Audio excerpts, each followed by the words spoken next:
علم مومن کی میراث ہے، میراث کیا ہوتی ہے اور میراث والا کون ہوتا ہے؟ شاہ جی اچھا دیکھیں، آج تو ویسے سارے سوال نا کاشف صاحب سے پوچھنے چاہیے بالکل لیکن جو ایسے میں ہی ہے. سمجھ پایا ہوں نا، علم مومن کی میراث کا مطلب یہ ہے کہ میراث وہ ایک وراثت کا حصہ ہے جس پہ بندہ حق جماتا ہے کہ یہ میری چیز ہے.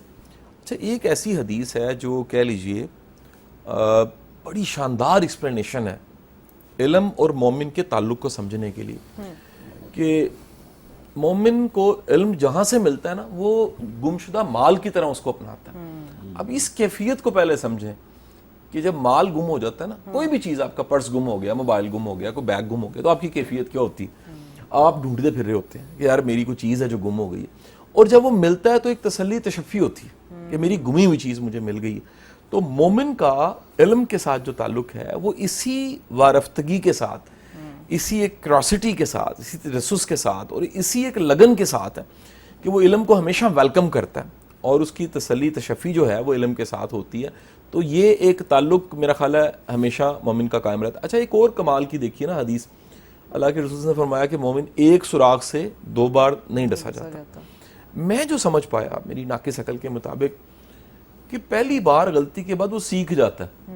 سیکھنا وہ علم ہے، یعنی پریکٹیکل ایکسپوئر جو ہے نا، آپ جو سیکھتے ہو اس سے ایک اصول اور ضابطہ بنا لیتے ہو، اور وہ اصول اور ضابطہ پھر نیکسٹ ٹائم آپ کے کام آتا ہے کہ یار آئندہ وہی چیلنج آیا، آپ کہتے ہو میں نے سیکھا ہوا ہے، یہ میرا پریویس ایکسپیرینس ہے. اور مومن ہونے کی شرط بتا دی گئی کہ مومن غلطی سے سیکھتا ہے، دوبارہ وہ غلطی ریپیٹ نہیں کرتا. اگر وہ غلطی کو ریپیٹ کرتا پھر ایمان والا نہ ہوا. اور یہ ایمان والوں کی صفات میں سے کتنی صفات ہیں، یہ بہت بڑی صفت ہے کہ ان کا علم کے ساتھ بڑا گہرا ریلیشن ہوتا ہے اور وہ علم کو ویلکم کرتے ہیں اور سب سے بڑھ کے علم سیکھتے ہیں اور اگلی دفعہ جب کوئی چیلنج آتا ہے تو اس علم کو استعمال کرتے ہیں. بالکل ایک اس کے بیچ میں چھوٹی سی گزارش ہے کہ آپ نے فرمایا کہ مومن کی بصیرت سے ڈرو، یہ اللہ کے نور سے دیکھتا ہے مومن جو ہے.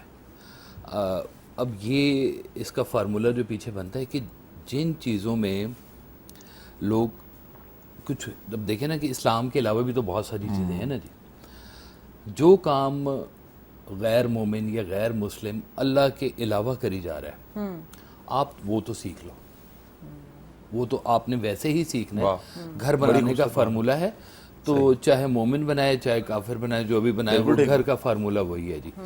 تو جو فارمولے دنیا کے ہیں وہ تو ویسے ہی سیکھ رہے، لیکن ایک اللہ کا فارمولہ جو ہے نا مومن کے پاس ایکسٹرا ہوتا ہے، وہ دوسروں کے پاس نہیں ہے، اور وہ فارمولہ اس نے اپنی ذات میں ڈیٹیکٹ کرنا ہوتا ہے. وہ اس کے علم کا اصل ذریعہ ہوتا ہے. علم تو کہتے ہی اس کو ہے جو جس سے لوگوں کے اندر نفع پھیلے. تو ہمارے اوپر جو فرض ہے وہ یہ ہے کہ دنیاوی علم بھی حاصل کریں اور ہم وہ والا علم بھی حاصل کریں جس کے بارے میں ہمیں کہا گیا ہوا ہے. اور وہ اس کا ایک ہی رستہ ہے کہ وہ سرکار دو عالم صلی اللہ علیہ وسلم کی ذات مبارک تک پہنچنا، یہ علم کا سب سے بہترین اور افضل طریقہ ہے. کیا خوبصورت بات، بہت خوبصورت بات کی ہے جی. اچھا کاشف بھائی ایک یہ بھی سوال آ جاتا ہے، بنتا ہے کہ واصف صاحب کی حیات میں اب یہ سارے محبت کرنے والے ہیں، ہر ایک کا محبت کرنے کا انداز مختلف ہے، تو ان میں سے کتنے لوگوں کے ساتھ آپ کی 1-to-1 ملاقات بھی تھی؟ میر صاحب کو ہم نے 1 یا 2 بار شاید بلایا جی، اور ہر ایک کا ایک مختلف انداز ہے. کوئی گجرانوالہ میں بیٹھ کے، کوئی رحمیہ خان میں بیٹھ کے، کسی دنیا کونے میں بیٹھ کے. آپ باہر بھی جاتے ہیں تو آپ دیکھتے ہوں گے کہ واصف صاحب کے چاہنے والے، محبت کرنے والے، ان میں سے کتنے لوگ ایسے تھے جو آپ کو بالکل پکے یاد ہیں اور آج تک وہ بے بہا لوگ ہیں جی جو مجھے یاد ہیں، انہیں میں نہیں یاد.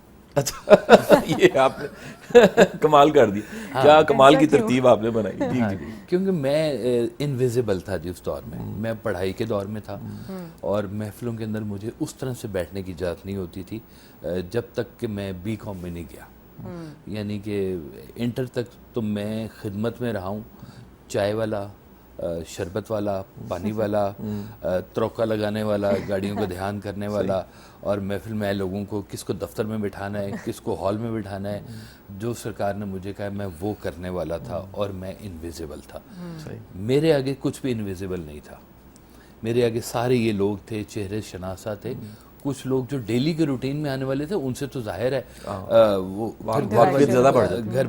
گھر والی بات ہو جاتی ہے نا، لیکن بے بہا ایسے لوگ ہیں جو مجھے نہیں جانتے اور میں اس وقت خاموشی سے کام کرتا رہا ہوں. لیکن واقفیت میری ضرور رہی ہے جی. کئی ایسے پرانے لوگ میں نے دیکھا. ایک بڑی مزیدار سی ترتیب آپ کو بتاؤں، یہ سرکار والا صاحب کی جو آخری 3 دہائیاں ہیں نا، یہ آپ کے 3 سٹوڈنٹس ہیں بیسکلی، جو میں نے آبزرو کیا کہ سب سے آخری جو آپ کا بیچ تھا نا وہ آپ کے سامنے ہے موجود. اچھا، جو سب سے آخری 93 تک کا جو یہ پبلک بیچ میں ہے، زیادہ آگے. ہاں یہ قریب کے تھے، نوجوان تھے، اور یہ ابھی ان میں سے اللہ ان کو زندگی دے، بہت سارے لوگ حیات ہیں. اس سے ایک پچھلا بیچ تھا جس میں وہ اشفاق صاحب اور قذافی اسٹیڈیم کی ساری محافل ہوا کرتی تھی، ایک وہ بیچ تھا. ایک اس سے تیسرا بیچ بھی تھا جو لاہور انگلش کالج کا بیچ تھا. اوکے، ٹھیک. میں تینوں بیچز سے آگاہ ہوں جی. اچھا جی. وہ بہت پرانا بیچ ہے لاہور انگلش کالج والا. اچھا، اس زمانے میں تو آپ کی عمر بڑی چھوٹی تھی جی، بالکل. وہاں کی یادیں ہیں جی، میرا کچھ عرصہ شفٹ بھی وہاں پر ہوئے، ایک دن آپ بتا رہے تھے کچھ عرصہ وہاں پر رہے ہیں. بڑا عرصہ میں وہاں پہ رہا ہوں جی، بالکل رہا ہوں. اور وہ مجھے کالج کا اور وہ آپ کی آواز کی گونج اور ایک پین ڈراپ سائلنس، اور کس وقت مجھے پتا ہوتا تھا کہ میں نے شور نہیں مچانا، کلاس ہو رہی ہے. اور وہاں کی آزادیاں کہ میں نے وہ شاہ ولی کی انگلی پکڑنی اور اسے کہنا چل مجید بیکر، ادھر بیکری ہے، وہ انگلی والے بسکٹ لے کے آنے، گرم گرم وہاں پہ تیار ہوتے تھے، اور پیسے میں کہتے نہیں دیتے، ظاہر ہے بل پیچھے چلا جاتا. تو وہاں کے دور کے لوگ، شاہ ولی تھا، خالد صاحب تھے، عنایت صاحب تھے، اس کے اندر شاہد صاحب تھے، ایک اور وہ صاحب ہیں اللہ ان کو بھی حیاتی دے، تھوڑے سے بیمار ہیں، قیوم صاحب تھے، اور اس کے علاوہ کچھ اور بھی لوگ تھے، سروش صاحب تھے جی. یہ سارے لوگ تھے جو سرکار کے سٹوڈنٹس تھے اس وقت. اور سینئر لوگوں میں اس وقت جسٹس ضیاء محمود مرزا، ان کی بیگم، اپنا عامر امتیاز کی والدہ، یہ سارے لوگ اس دور کے لوگ ہیں جی. ٹھیک ہے جی.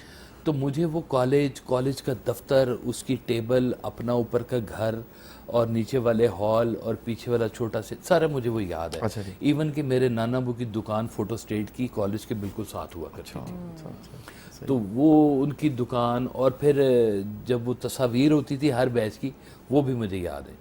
پھر یہ جو دور تھا نا قذافی اسٹیڈیم والا جی، یہ والا دور کے بڑے لوگ وہ بھی مجھے یاد. اشفاق صاحب بھی ہیں، اجمل صاحب تھے جی، ایک اجمل نیازی صاحب نہیں تھے جی، اجمل صاحب تھے جی. اجمل نیازی صاحب تیسرے بیچ کے ہیں. اچھا، یہ لاسٹ والے بیچ کے. صحیح جی. تو اس دور کے جو کافی جاذب صاحب ایک نام ہوا کرتا تھا جی، بڑے خوبصورت تھے.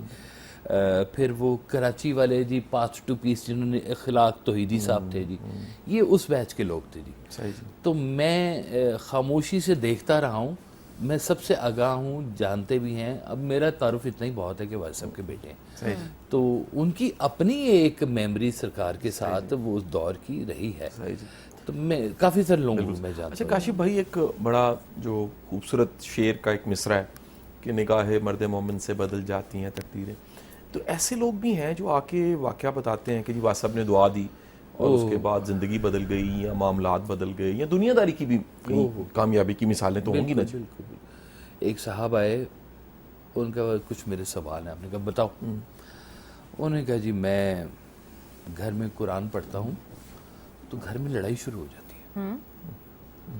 باواز بلند قرآن پڑھتا ہوں، گھر میں لڑائیاں شروع ہو جاتی ہیں. حالانکہ کتنی متبرک بات ہے، اور اس کا رزلٹ وہ کیا بتا رہا ہے، بالکل ہی اور طرح کی بات.